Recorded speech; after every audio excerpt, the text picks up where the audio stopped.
तो हमने जो है वो अब तक डिफरेंट चार्ट्स की एग्जांपल करी, जिसमें हमारे पास कंपैरिजन चार्ट भी हमने देखे, इसमें हमने ट्रेंड एनालिसिस भी किया और डिवीजन पे भी हमने बात करी। ये जब चार्ट्स आप सारे सीख चुके हैं तो कुछ सिचुएशंस हम यहाँ पर डिस्कस करते हैं। फॉर इंस्टेंस आपके पास जो है वो एक डेटा दिया गया जिसमें रीजन वाइज और क्वार्टर वाइज डेटा है, और मैनेजमेंट ये चाहती है कि आप रीजन वाइज चारों क्वार्टर का डेटा जो है वो अलग अलग प्रेजेंट करें, यानी 4 अलग अलग चार्ट्स वो आपके पास दिखाना चाहते हैं। लेकिन आप इमेजिन करें कि अगर आप एक रिपोर्ट बना रहे हैं जो कि एक 1 पेजर रिपोर्ट है, और उसमें अगर आपके पास पूरे 4 चार्ट्स अलग अलग आप जो है रीजन के लगा देंगे तो वो आपके लिए कितनी जगह ले लेगा। तो हमारी रिक्वायरमेंट क्या है? हमारी रिक्वायरमेंट ये है कि आपको जो है वो रीजन वाइज 4 अलग अलग चार्ट बनाने, लेकिन हम जो है वो कितना स्मार्टली काम करते हैं उस पर डिपेंड करता है। हम ये चाहते हैं कि वो चारों चार्ट देख सकें, लेकिन हम उनको एक बटन दे देंगे कि जिस बटन पे वो क्लिक करेंगे तो रेलेवेंट चार्ट उनको नज़र आ जाएगा। Like north east west south का हमने इनको बटन दे दिया और उसके थ्रू जो है वो इस चार्ट्स को एक्सेस कर सकते हैं। तो आइए देखें हम फॉर्म कंट्रोल्स को यूज़ करते हुए किस तरह से इन चार्ट्स को क्रिएट कर सकते हैं। सो फॉर्म कंट्रोल्स जो है वो ना सिर्फ चार्ट्स के लिए यूज़ होते हैं, बल्कि और भी बहुत सारी चीज़ों के लिए यूज़ कर रहे होंगे।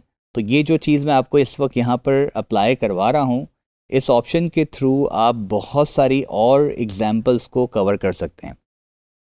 तो फॉर इंस्टेंस हम ये चाहते हैं कि यहाँ पर अलग अलग चार्ट्स बने। तो सबसे पहला काम तो हम ये करते हैं कि इस डेटा को कॉपी करते हैं और नीचे की तरफ हम पेस्ट करें। तो उसके लिए हमें एक बैकग्राउंड वर्किंग करनी पड़ेगी जिसके थ्रू जो है ये काम आपके पास परफॉर्म हो सकेगा। हमें जो फॉर्म कंट्रोल्स यहाँ पर यूज़ करने हैं, उस फॉर्म कंट्रोल्स के लिए हमारे पास यहाँ पर एक और टैब होता है जिसको हम यहाँ पर ऐड करना पड़ेगा। उस टैब को ऐड करने का सबसे आसान तरीका ये है कि जो आपके पास टैब आ रहा है, इस किसी भी टैब के ऊपर आप राइट क्लिक करते हैं और कस्टमाइज द रिबन पर क्लिक कर देते हैं। जैसे आप कस्टमाइज द रिबन पर क्लिक करेंगे, आपके पास यहाँ पर कस्टमाइज द रिबन का ऑप्शन आ गया और राइट की तरफ आपके पास जो ये ऑप्शन आ रहे हैं, इसमें से आपको सर्च करना है डेवलपर टैब, और डेवलपर पर आप जो है वो टिक मार्क कर देते हैं। और जैसे ही आपने ओके किया तो आपके पास डेवलपर टैब ऐड हो चुका है। Before you use this developer tab, हमें इसके अंदर एक और फॉर्मूला भी यूज़ करना पड़ता है, उसको भी हम यहाँ पर पहले समझ लेते हैं, उसके बाद हम डेवलपर टैब से इसको बनाने की कोशिश करेंगे। तो जो फॉर्मूला हम यहाँ पर यूज़ कर रहे हैं वो फॉर्मूला हमारे पास है चूज़ का फॉर्मूला। और चूज़ का फॉर्मूला बहुत ही सिंपल सा फॉर्मूला, ये हमें कहता है कि आप एक इंडेक्स नंबर इसको देंगे जिसके बेस पर आपको ये डिफरेंट वैल्यूज़ जनरेट करके देगा जो आपने इसको कही होंगी।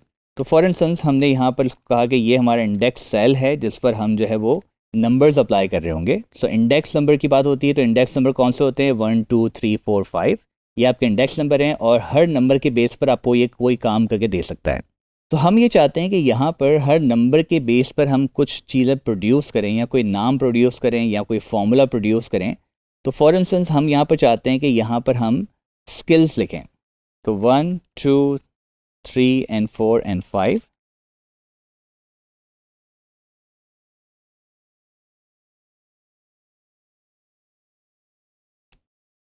and 6, right. तो स्किल्स हमने जो है यहाँ पर लिखा और हम चाहते हैं कि जब नंबर 1 लिखते हैं तो ऐसा आ जाए, नंबर 2 पे के आ जाए, नंबर 3 पे आई आ जाए। इस तरह से आप डिफरेंट एग्जाम्पल्स यहाँ पर ऐड कर सकते हैं अपने फॉर्मूला में।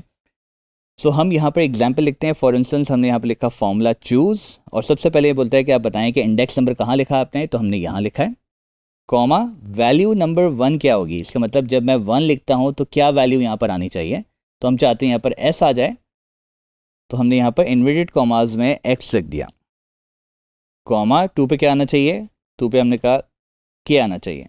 और इस तरह से आप जो है वो मल्टीपल वैल्यूज़ यहाँ पर ऐड कर सकते हैं जो भी आप चाहते हैं कि यहाँ पर आनी चाहिए।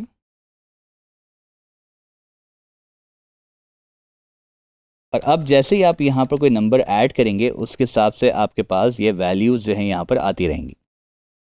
तो देखिए यहाँ पर हमने जो किया है कि यहाँ पर टेक्स्ट देना था हमें, और हमने यहाँ पर इन्वर्टेड कॉमास में टेक्स्ट दिया। तो टेक्स्ट आपको देना है तो आप इस तरह से देंगे, अदरवाइज़ आप सेल का रेफरेंस दे सकते हैं, कोई फॉर्मूला यहाँ पर ऐड कर सकते हैं, या कोई भी नंबर आप यहाँ पर टाइप कर सकते हैं। तो उसके हिसाब से 1 2 3 के हिसाब से जो है वो आपको ये चीज़ें यहाँ पर दिखाता रहेगा। एक एग्जाम्पल इसमें हम ऐड करते हैं। फॉर इंस्टेंस हम ये चाहते हैं कि हमारे पास कुछ नंबर्स यहाँ पर लिखे हुए हैं और इन नंबर्स को हम यहाँ पर सम करें, एवरेज करें और काउंट करें।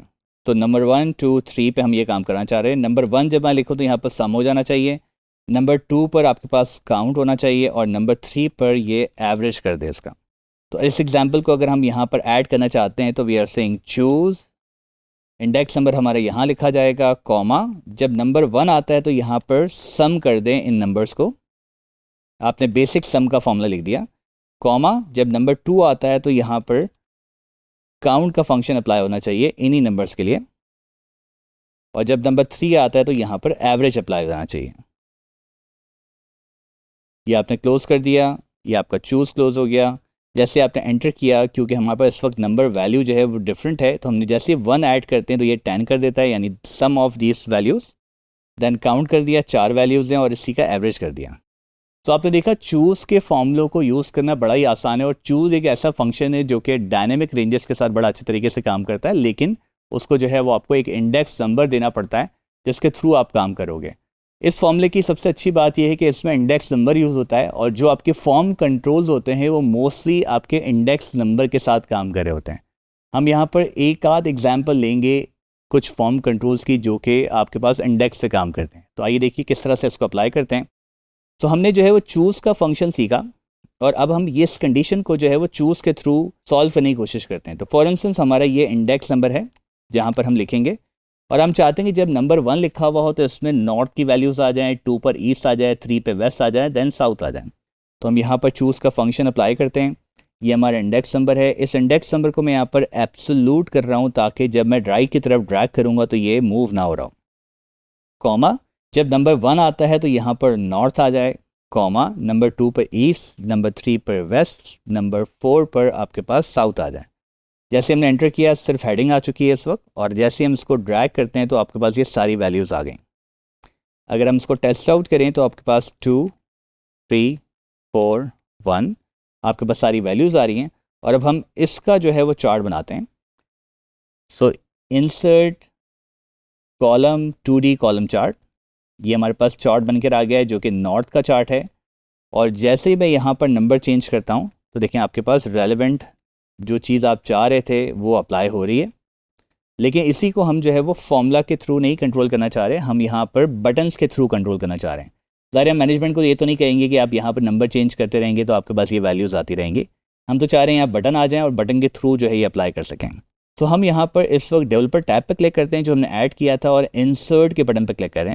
इंसर्ट में हमारे पास यहाँ पर ये फॉर्म कंट्रोल्स दिए हुए हैं। These are the form controls जो कि आप यूज़ कर सकते हो। ज़्यादातर फॉर्म कंट्रोल्स इसमें इंडेक्स के साथ काम करते हैं। जैसे हमारे पास यहाँ पर कॉम्बो बॉक्स है, तो कॉम्बो बॉक्स आपके पास इंडेक्स के साथ काम करता है, ड्रॉप डाउन लिस्ट होती है। इस तरह से स्पिन भी आपके पास जो है वो इंडेक्स के साथ काम करता है, लिस्ट भी आपके पास इंडेक्स से काम करती है। आपके पास रेडियो बटन यानी ऑप्शन बटन्स भी जो है वो इंडेक्स के साथ काम करते हैं। तो फिलहाल हम 2 एग्जाम्पल लेते हैं यहाँ पर। लाइक हम यहाँ पर कॉम्बो बॉक्स बना रहे हैं, तो कॉम्बो बॉक्स को जैसे मैंने क्लिक किया और किसी भी जगह पर जहाँ मुझे प्लेस करना है वो मैंने क्लिक कर दिया, तो यहाँ पर एक कॉम्बो बॉक्स बड़ा सा आ गया, उसको हम रीसाइज कर लेते हैं। और उसके बाद हम इस पर राइट क्लिक करेंगे और फॉर्मेट कंट्रोल पे क्लिक कर देते हैं। जैसे हम फॉर्मेट कंट्रोल पे क्लिक करते हैं हमसे 2 चीज़ें मांगता है। इनपुट रेंज क्या आना चाहिए, इसके अंदर जब ड्रॉप डाउन पे हम क्लिक करेंगे तो नज़र क्या आना चाहिए, तो ऑफकोर्स हमें नॉर्थ, ईस्ट, वेस्ट, साउथ नज़र आना चाहिए। तो हमने सबको सेलेक्ट कर लिया। याद रखिएगा जिस सीक्वेंस से आपने यहाँ पर कनेक्ट किया है वही सीक्वेंस आपके टेक्स्ट में भी होनी चाहिए, क्योंकि जो पहला आप टेक्स्ट सेलेक्ट करेंगे वो नंबर 1 रिटर्न करेगा, ये नंबर 2 करेगा और 3 और 4 करेगा। लिंक सेल आपका क्या है जिसको ये चेंज करेगा, तो लिंक सेल आपका ये इंडेक्स वाला। इंडेक्स पे जब चेंज होगा तो ये नंबर चेंज होंगे, ये नंबर चेंज होंगे तो आपका चार्ट चेंज होगा। जैसे हमने ओके किया तो यहाँ पर ये ऑप्शंस आपके पास चलना स्टार्ट हो गए। मैं बाहर क्लिक करता हूँ और यहाँ पर अब जब मैं ड्रॉप डाउन को क्लिक करूँगा तो यहाँ पर वैल्यूज़ नज़र आ रही हैं। और जैसे हम किसी वैल्यू को क्लिक करते हैं, लाइक मैंने नॉर्थ को क्लिक किया, नॉर्थ इज़ 1, तो यहाँ पर 1 रिटर्न हो गया। इसी तरह से अगर मैं वेस्ट को क्लिक करता हूँ तो वेस्ट इज़ 3, तो यहाँ पर 3 रिटर्न हो गया। और उसके बेस पर आपके पास यहाँ पर चार्ट के साथ वैल्यूज चेंज हो रही हैं। यही एग्जांपल अगर आपको एक और ऑप्शन के साथ करनी है which is the list box, तो लिस्ट बॉक्स में क्या होता है, आपके पास सारी वैल्यूज़ एक साथ नज़र आ रही होती हैं और आप जो है वो इसको भी कनेक्ट कर देते हो। तो अगेन इनपुट रेंज हमारे पास यही वैल्यूज़ हैं और बाय चेंजिंग सेल में आपके पास यही ऑप्शन आ रहा है इंडेक्स वाला। फिलहाल हमें इसको सिंगल सिलेक्शन पे ही रखना है, लेकिन सम एग्जांपल्स ऐसी होती हैं जहाँ पर आप एक्सटेंड भी कर सकते हैं, मल्टी एग्जांपल्स भी हो सकती हैं। फिलहाल हमें सिंगल क्लिक पे ही रखना है। और अगेन हमारे पास ऑप्शन आ चुका है, जैसे हम इसको क्लिक करते हैं तो यहाँ पर आपके पास नाम जो है वो चेंज हो रहे हैं।